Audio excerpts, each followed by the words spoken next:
pal Bernie Goldberg, who runs BernardGoldberg.com, a surging website, by the way. Ever since he interviewed me, the thing has just gone through the roof. It's kind of like the Tucker Carlson thing on X, just boom, like that. But that's all right. It's okay. I mean, I'm here to be generous to everyone. So on BernardGoldberg.com, Goldberg makes predictions for the year 2024. Okay, so I want to go over these predictions. Now, the first prediction, I got to say, is the Supreme Court will overturn Colorado and Maine to take Trump off the vote. I don't think there's one person that I've heard that doesn't think that's going to happen. Do you know anybody who doesn't think that's going to happen? I have to listen to all cable and different kinds of news operations. Yeah, there are people on MSNBC who think there's no way the Supreme Court, if it sticks to the letter of the Constitution, would vote in favor of Donald Trump. But I'm talking about real people, not. I'm not talking about AI. You know, the people on MSNBC, they're not real people. They're AI. Didn't you know that? The reason I disagree with you is because the I stands for intelligence. But it's artificial intelligence, okay? But anyway, real people. I don't know anybody who thinks the Supreme Court's not going to overturn this. So, all right, you make the prediction. Hold on. Okay, all right. You think I'm going to... Yogi Berra, the great American philosopher, said, making predictions are hard, especially when they're about the future. You think I'm going to go on your substantial audience show and make predictions that will come back to smack me in the mouth? Well, you did make one, though. What's you that? You did make one. Taylor Swift and Travis Kelce will get engaged. I mean, come on. Now, I know you're a dating guru. I understand that. But I don't... You want to know how I know this? Go ahead. Taylor Swift gave me a call the other day. I bet. I went out with her once. Sure she asked me, she asked me out. I was in her trailer and she said, "Get out, Bernie, just get out." Right, get out and don't come back. So I don't know about Taylor Swift, and I hope they're happy, but that could go back to bite you, not that anybody really cares about it. Okay, so talk about a guy in cognitive decline. I wanted to show you what it really looks like. Just take a good look at Geraldo. Still got the best head of hair in the business, though. Got to give him that. And then you can thank your parents for that head of hair. My mom, yeah. Here's my question for you. Election held tomorrow. You're a patriot. I mean, you vote. Biden, Trump. Who are you going to vote for? Maybe neither. Maybe RFK Jr. I'm not sure that anti-vax stuff scares me, but I am absolutely never, ever going to vote for Donald Trump again. He totally dishonored his own record and his supporters, it seems to me, and the Constitution of the United States on January 6th and the days and weeks leading up to that infamous riot. He disqualified himself, I think, from ever, he should have, from ever seeking the high office again. All right, that's for you, though. See, I see it differently. I think there's exculpatory evidence there that wouldn't affect my vote. I think there's enough exculpatory evidence on January 6th about what Donald Trump did or did not do that he hasn't, in my opinion, doesn't disqualify himself. But I respect your opinion, and there are millions of Americans who believe what you believe. But let's go over to the other side. I can't imagine you voting for Joe Biden 4 more years of this. But I think the most important thing we have to do is protect the vote. Election integrity is something that every person in this country... How do you do that, though? How do you protect the vote? Well, look, we have a whole host of different lawyers that are going to be spread out across the country. Some of these are paid. We are also asking for volunteer attorneys to be in every polling location. And they're going to be at the actual polling places? Because Absolutely. You know you can't, it's against the law to politic at polling places. So you're going to have people that's right. observing? We can have eyes on the ground. Legally, you can have poll watchers. We will have trained poll watchers. This is something the RNC has never done. These are people who can actually count the ballots going in, ballots going out, handle them, and really assure people that every single legal vote in this country is counted. All right. Because, Bill, if we don't You're have gonna hire a election lot of integrity, nothing else ultimately matters. You're going to be hiring a lot of people, Lara, but We sure will. You got to compete.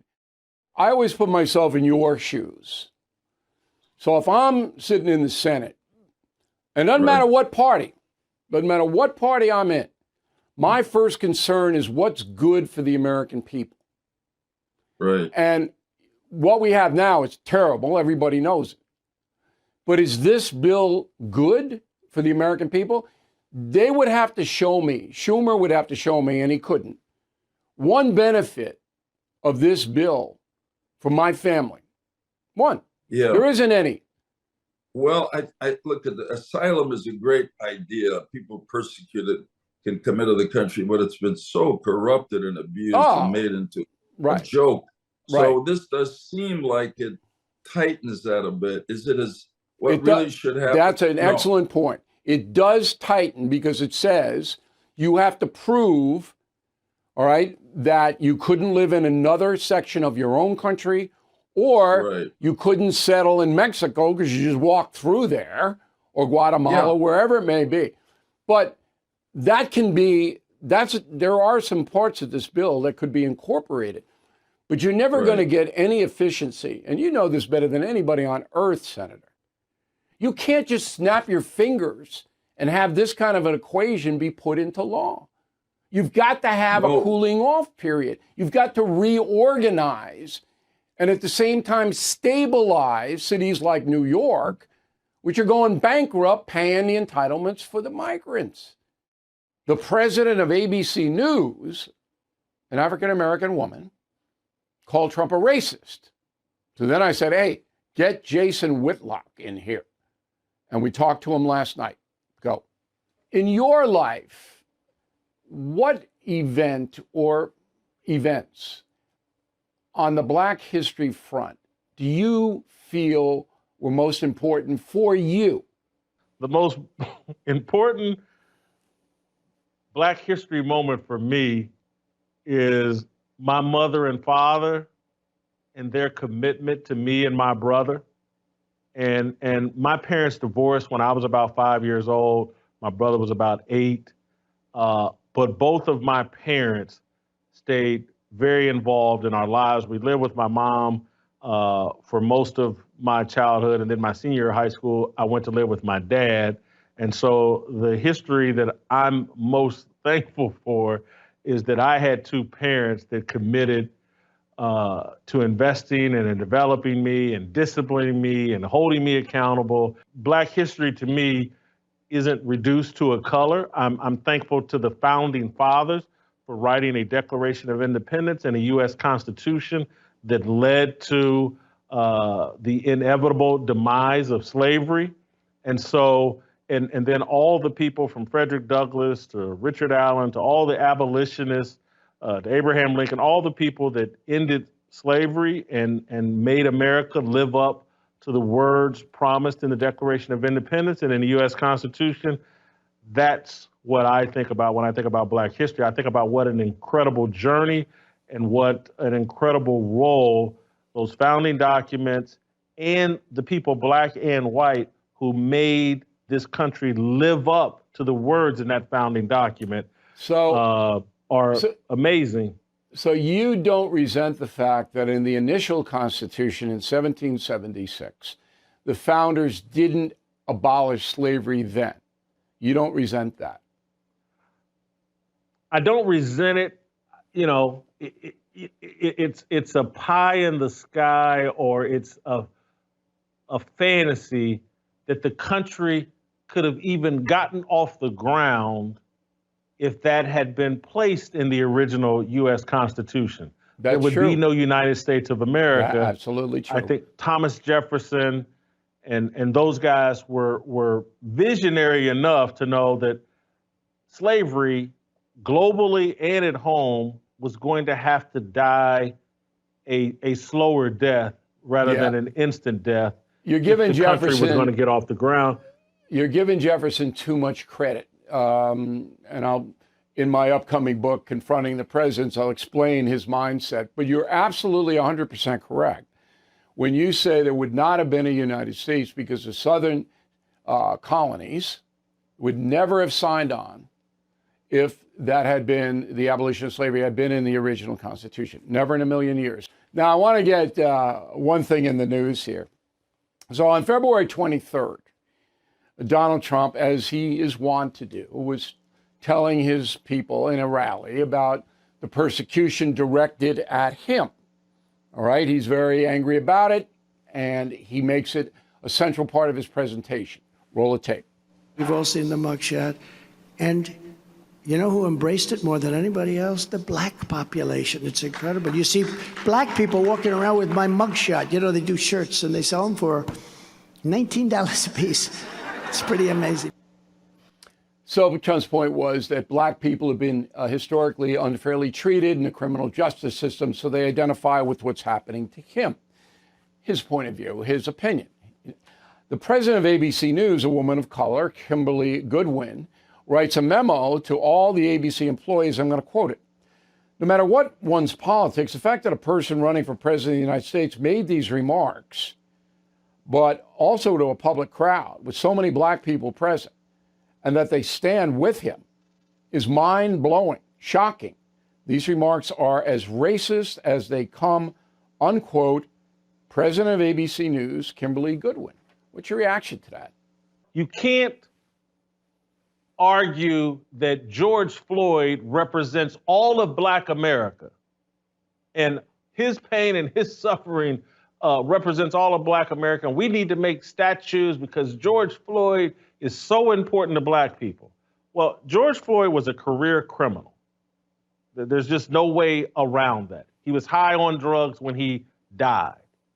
He was in the process of trying to pass counterfeit $20 bills. He was resisting police.